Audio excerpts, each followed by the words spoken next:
সন্ন্যাস গ্রহণান্তর তিনি 52 বৎসর বয়সে কৃত্য প্রবর্যা অবলম্বন পূর্বক ভারতবর্ষের সমস্ত তীর্থস্থানগুলি তিনি পরিভ্রমণ করেছিলেন। ভগবান কৃষ্ণের প্রেমে আনন্দে আপ্লুত হয়ে পদব্রজে যখন তিনি সমস্ত তীর্থগুলো পরিভ্রমণ করছিলেন আর ভগবানকে বলেছিলেন, এসো প্রেমের ঠাকুর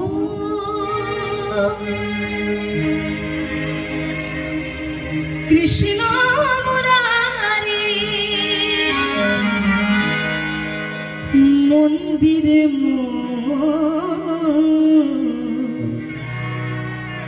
এসো তুমি গিরিধারী প্রেমের ঠাকুর কৃষ্ণ মুরারি মন্দিরে এসো গিরিধারী। তুমি যে আমার ধ্যানের দেবতা, তুমি যে আমার ধ্যানের দেবতা, চঞ্চল চিত্ত চারি এসো তুমি গিরিধারী। ওগো প্রেমের ঠাকুর এই গিরিধারী মন্দিরে এসো গিরিধারী মন্দিরে এসো গিরিধারী। মাধবেন্দ্র পরিপাত তীর্থ পর্যটন করতে করতে ভগবানের কাছে বলছে, ও ঠাকুর জানো, ঠাকুর জানো তোমার সঙ্গে আমার সম্পর্ক কেমন জানো? জানি তুমি মোর শত জনমের সাথী, জানি তুমি মোর শত জনমের সাথী। হইও না পাষাণ, রেখো গো মিনতি, হইও না পাষাণ, রেখো মিনতি। তুমি যে আমার ধ্যানের দেবতা, চঞ্চল চিত্ত চারি এসো তুমি গিরিধারী। মন্দিরে ওগো প্রেমের ঠাকুর কৃষ্ণ মুরারি মন্দিরে এসো গিরিধারী মন্দিরে জানো ঠাকুর, ভগবান সুন্দর করে সাজিয়ে দিয়েছে নদী ভরা জল, বৃক্ষ ভরা ফল, তুলসী পত্র, চন্দন। ও ঠাকুর, বাইরের তুলসী দিয়ে বাইরের চন্দন দিয়ে আমি তোমায় সেবা দেব না ঠাকুর। তা দিয়ে যদি আমি সেবা দিই তাহলে আমার ভেতরে কি আছে যা তুমি সুন্দর করে আমার দেহটাকে সাজিয়ে দিয়েছো? ভগবানের সেবা হচ্ছে বাবা দুই প্রকার, ইষ্টবৎ সেবা আর হচ্ছে বাবা আত্মবৎ সেবা। ইষ্টবৎ সেবা কাকে বলে? একটু মন দিয়ে আস্বাদন করতে হবে। আপনাদের কোনো অসুবিধা হচ্ছে না তো? মাইক দাদাভাই খুব সুন্দর করে আপনাদের কান পর্যন্ত দিচ্ছেন তো? হরি বল হরি বল। এই যে বলছি বাবা ইষ্টবৎ সেবা আর আত্মবৎ সেবা, এই ইষ্টবৎ সেবা কথার অর্থ হচ্ছে ভগবান এই সেবাতে সদা সর্বদা বাবা জাগ্রত। এই সেবাতে ভগবানের কোনো নিদ্রা নেই, কোনোভাবে শয়ন দিতে হয় না, সদা সর্বদা ভগবান জাগ্রত। সুন্দর করে তিনি সুন্দর সাজিয়ে দিয়েছেন এই ধরিত্রী মাতাকে। আর যদি ভগবানের নিদ্রায় যান তাহলে অনন্ত কোটি কোটি বিশ্ব ব্রহ্মাণ্ডের কোটি কোটি ভক্ত যে ভগবানকে ডাকছে, ভগবান তাদের ডাকে সাড়া দেবেন কখন? যদি ভগবান বিশ্রাম নেন। এই সেবাতে ভগবানের কোনো বিশ্রাম নেই। এটা হচ্ছে বাবা ইষ্টবোধ সেবা, আর হচ্ছে আত্মবোধ সেবা।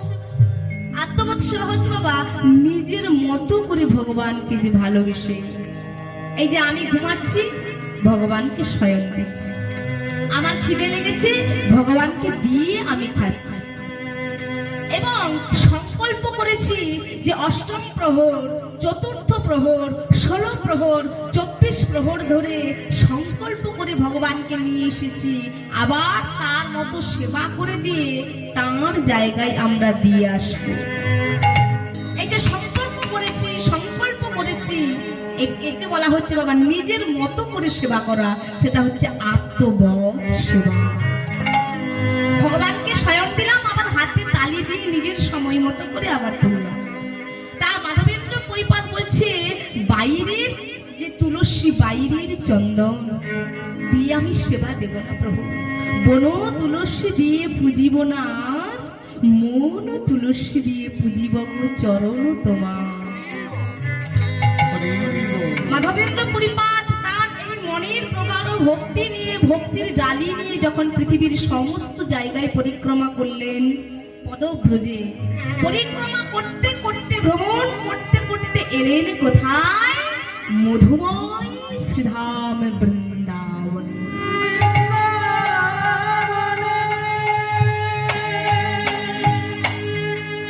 তা এখনকার মতো বৃন্দাবন তখন কিছুই ছিল না। এখন আমরা বৃন্দাবনে গেলে যেরকম ভাবে দেখতে পাবো বাবা, এত সুন্দর ভাবে, এত মাধুর্য মণ্ডিত বৃন্দাবন, তখন কিন্তু বৃন্দাবন কিছু ছিল না।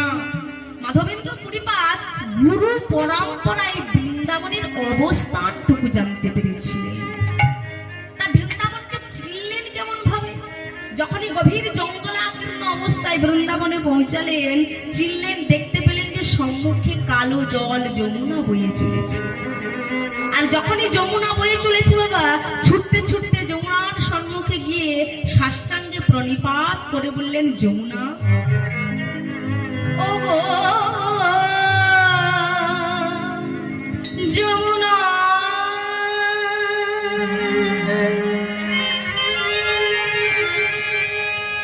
এই কি তুমি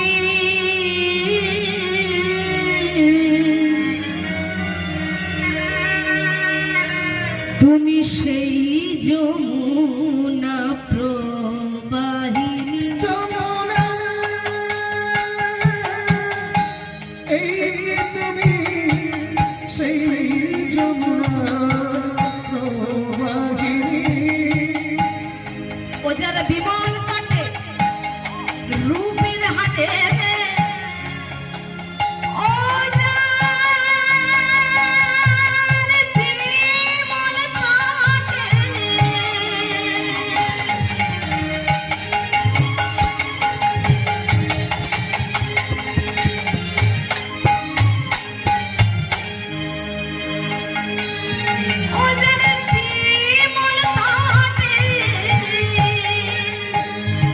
যার বিমল তটে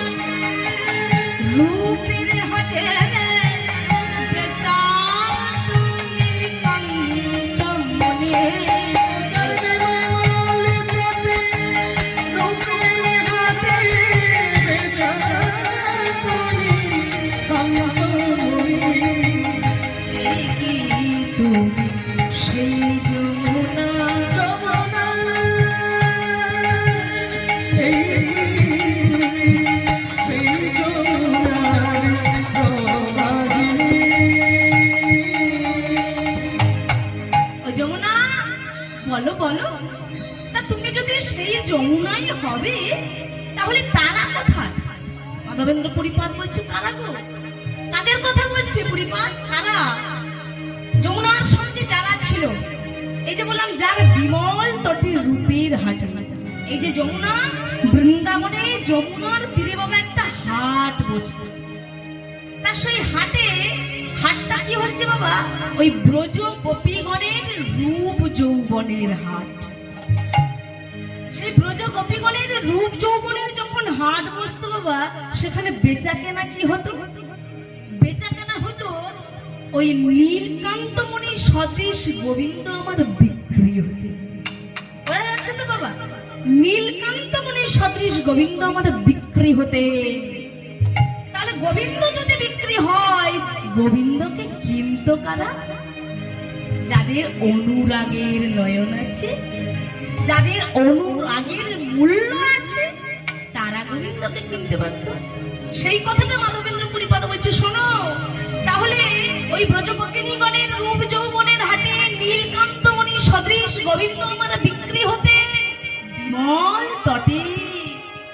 তাহলে আজকে যদি যমুনা তুমি থেকে থাকো, তারা কোথায়? কারা? না শুনে নূপুর ধ্বনি।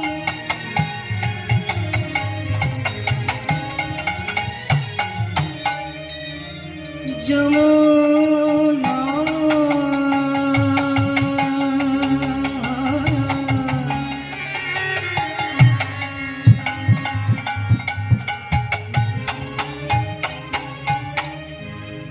ও গই আমার, ও গই আমার, ও গই আমার নীল যমুনা।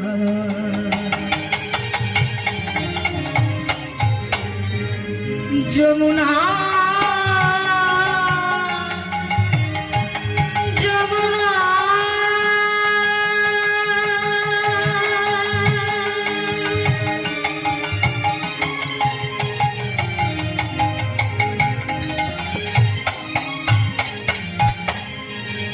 যমুনা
যমুনা প্রবাহিনী, তুমি না শুনি নূপুর ধ্বনি, না শুনি কিঙ্কিণী গো, না শুনি নূপুর ধ্বনি, না শুনি কিঙ্কিণী গো।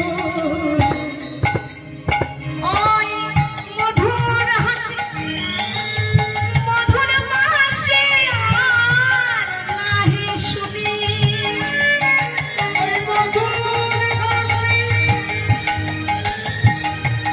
মধুর হাসি আর নাহি শুনি। বলো কোথা চারুল চন্দ্রাবলী, কোথা বাতার জল কেলি, কোথা বাতার জল, জয়কালী পদ্মাবতার জয়কালী, কোথায় রাস বিহারী বংশীধারী, আবার প্রাণেতে যাই বিনোদিনী।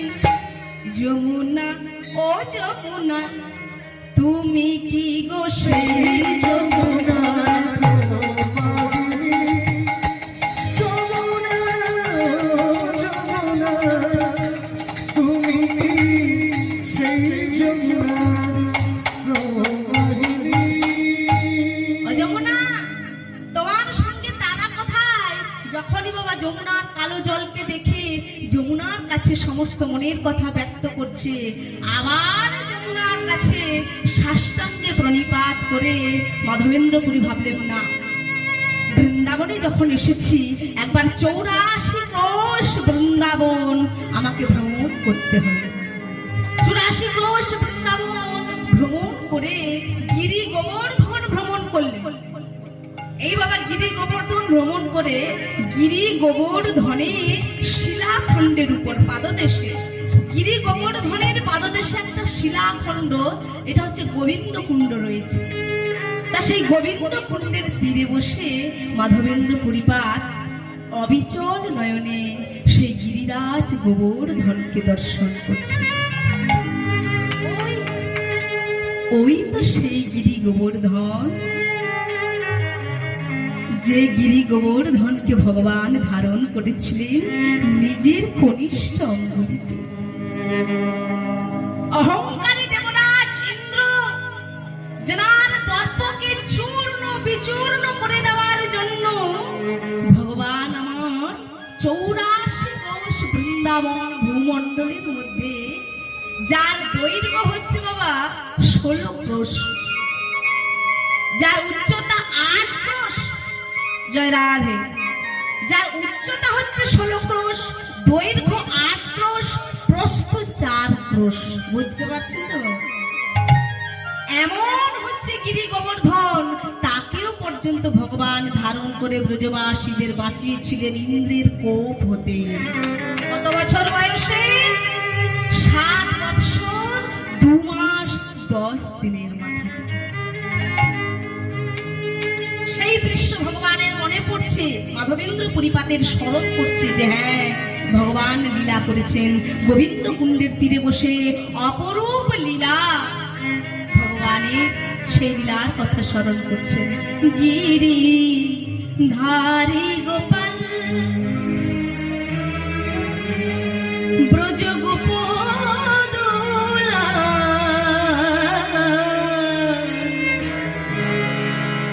অপরূপ লীলা তব তরুণোত্তম,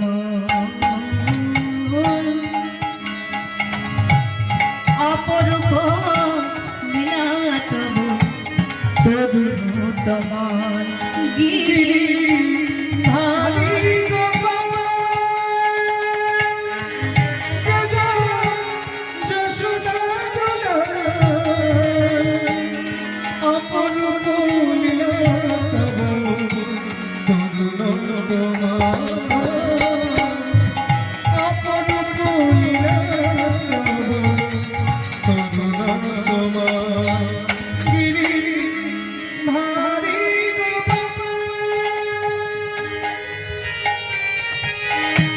যশোদার নয়নে বিহারী, দেখো যশোদার নয়নে তুমি তুমি ননিজ,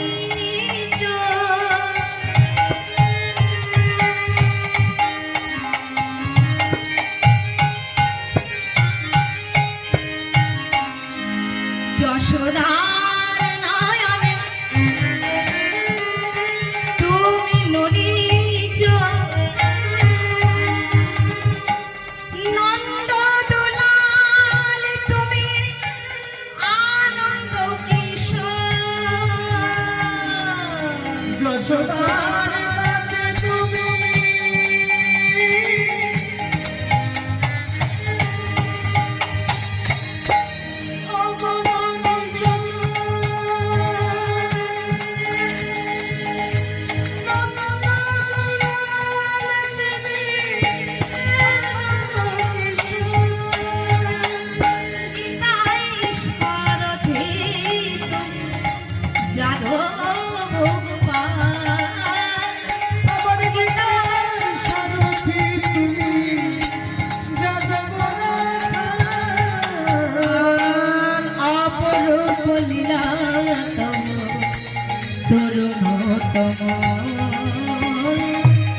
স্মরণ করছে বাবা।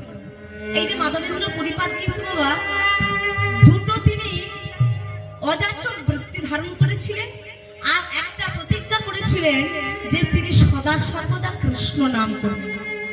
আর কেউ যদি তাকে যেচে খাবার দেয়, যেরকম আমরা ক্ষুধা পেলে খেয়ে নিই বাবা, বাড়িতে যা থাকে যখন খিদা লাগছে, ক্ষুধার জ্বালা আমরা সবাই সহ্য করতে পারি না, ক্ষুধা পেলে আমরা যেমন খাই, কিন্তু মাধবেন্দ্র পরিপাত অযাচক বৃত্তি ধারণ করেছে। তিনি সদা সর্বদা কৃষ্ণ নাম করতেন, আর এই অযাচক বৃত্তি যে তিনি কারোর কাছে খাবার চেয়ে তিনি খাবেন না। আপনার ভালো লেগেছে, আপনি যদি ওই সাধুকে দেখে সন্ন্যাসীকে দেখে কিছু খাবার দেন, সেটা তিনি সুন্দরভাবে গ্রহণ করবেন নীরবে, ফিরেও আপনার কাছে কিন্তু চাইবে না। এমন অযাচক, একে বলা হয় অযাচক বৃত্তি। তা সেই মাধবেন্দ্র পরিপাত যখন অযাচক বৃত্তি ধারণ করেছিলেন, ওই গোবিন্দ কুণ্ডের তীরে বসে, শিলাখণ্ডের উপর বসে যখন তিনি এমন লীলা স্মরণ করছে বাবা, লীলা স্মরণ করতে করতে কখন যে সারা দিন পেরিয়ে সন্ধ্যা হয়ে গেছে মাধবেন্দ্র পুরীর তা খেয়াল নয়। কিন্তু পেটে রয়েছে অসহ্য ক্ষুধা, তিনি তো কাউকে বলতে পারেন না, কাউকেই তিনি কিছু বলেন না। কিন্তু যে বৃন্দাবনের মধ্যে যিনি রয়েছে, সেই বৃন্দাবনেশ্বরী যিনি শ্রীমতী রাধা ঠাকুরানী, আর সেই বৃন্দাবনের ঈশ্বর হলেন স্বয়ং গোপেশ্বর, যিনি হলেন রাধারানী কৃপাময়ী, করুণাময়ী, দয়াময়ী। ও গো দয়াময়ী বটে, কৃপাময়ী তুমি, ও দয়াময়ী বটে, কৃপাময়ী তুমি, তোমার লাগি এসেছি গো এই ব্রজভূমি। আমি তোমার লাগি এসেছি গো এই রজনী। তুমি যে গো বৃষ ধনুসুতা আয়ান ভরণী, আল্হাদিনী শক্তি তুমি, ও গো রাধারানী, তুমি দয়াময়ী বটে, তুমি দয়াময়ী বটে, কৃপাময়ী তুমি, তোমার লাগি এসেছি গো এই ব্রজভূমি। আহা তোমার লাগি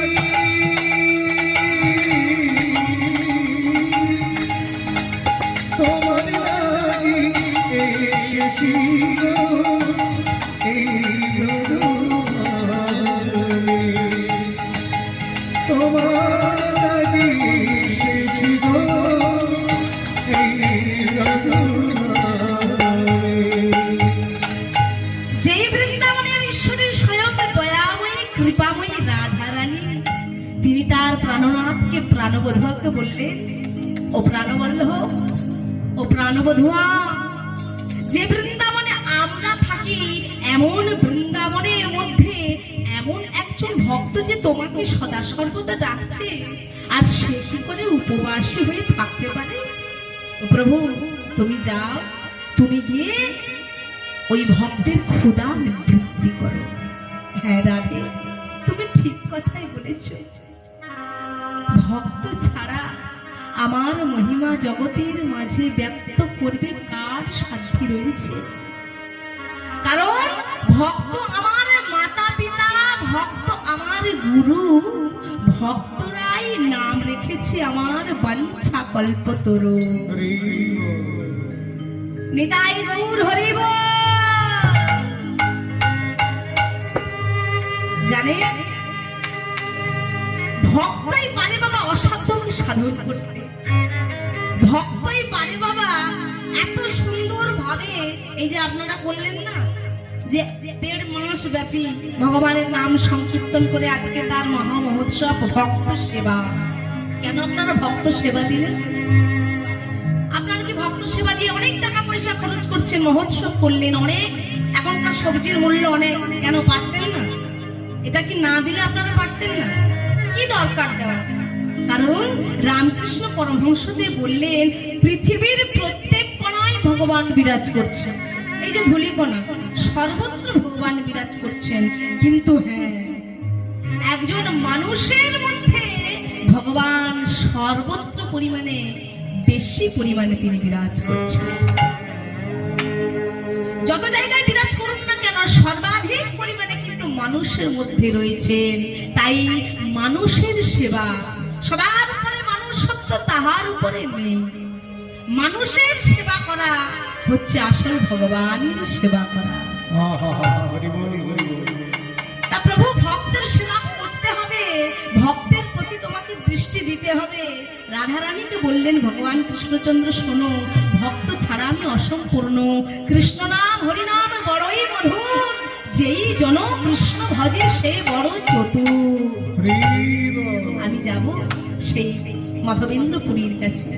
তা যখনই বাবা সন্ধ্যা হয়ে যাচ্ছে, দিনের বেলা অবসান হয়ে গেছে, সন্ধ্যা আগত, মাধবেন্দ্র পরিবার সেই অবিচল নয়নে সেই লীলা স্মরণ করছে। আর আমার ভগবান 10-12 বছরের শ্যামল গোপবালক হয়ে হাতে একটি দুগ্ধ ভাণ্ড নিয়ে এসেছে। হাতে দুগ্ধ ভাণ্ড নিয়ে এসে মাধবেন্দ্রপুরীর কাছে বললেন, মাধবেন্দ্রপুরী ও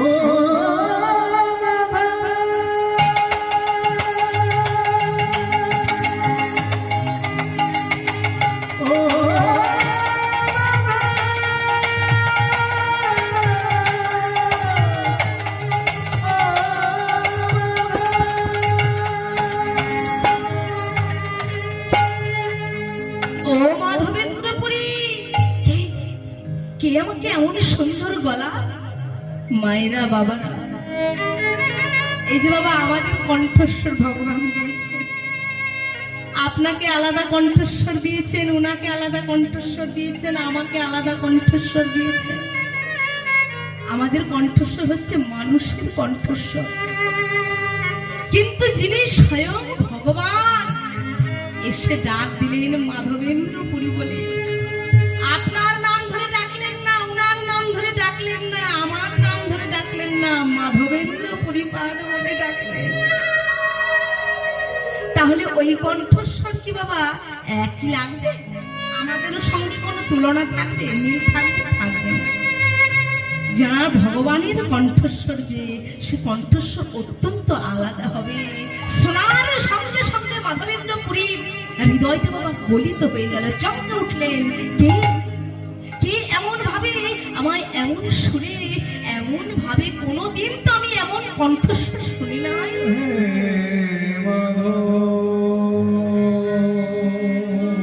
মাধবেন্দ্রপুরী শোনার সঙ্গে সঙ্গে যখনই তার সর্বাঙ্গটা বাবা চমকে উঠল, একবার নয়ন মিলে যেই তাকালেন, 10-12 বছরের শ্যামল বরণ গোপবালক হাতে দুগ্ধ ভাণ্ড নিয়ে এসে মাধবেন্দ্রপুরীর সম্মুখে এসে দাঁড়ালেন।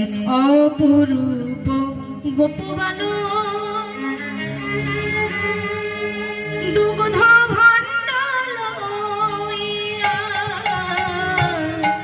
অপরূপ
চেয়ে নেব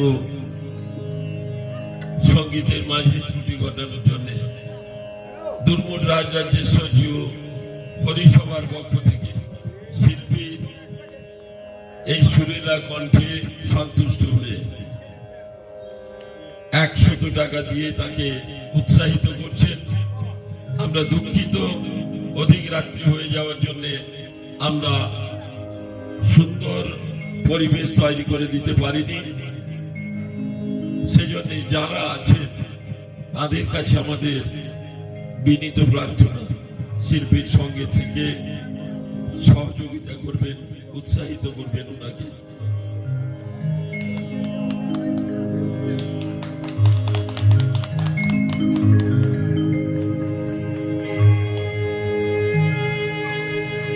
তবে একটা কথা বলে রাখি,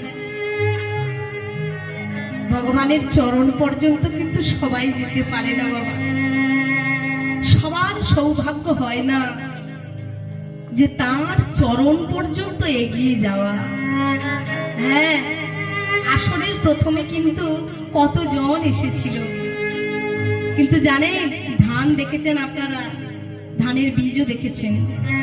ওই ধানের বীজ কে আলাদা করবার জন্য যখন ধানগুলোকে জলে ফেলে দেওয়া হয়, ওই যাদের মধ্যে বীজ থাকে যে ধানগুলোর মধ্যে, ওই বীজগুলো কিন্তু বাবা নিচে তলিয়ে যায়। আর যেই ধানগুলোর মধ্যে বীজ থাকে না, খোসাগুলো, সেই খোসাগুলো উপরে উপরে ভেসে ওঠে। জানেন আমরা সবাই ভেসে চলেছি সংসার রূপ অকাল সমুদ্রে। আমরা সবাই ভেসে ভেসে ভেসে ভেসে বেড়াচ্ছি। আসল গন্তব্য কোথায় আমরা কেউ জানি না। জানবো কি করে? যদি আমরা সৎ গুরু চরণ আশ্রয় গ্রহণ করি। তাহলে সৎগুরু কোথায় বাবা? যদি কেউ 20 বার বৃন্দাবন ধাম যায়, বৃন্দাবন ধাম যায়, যদি কেউ 20 বার নবদ্বীপ ধাম যায়,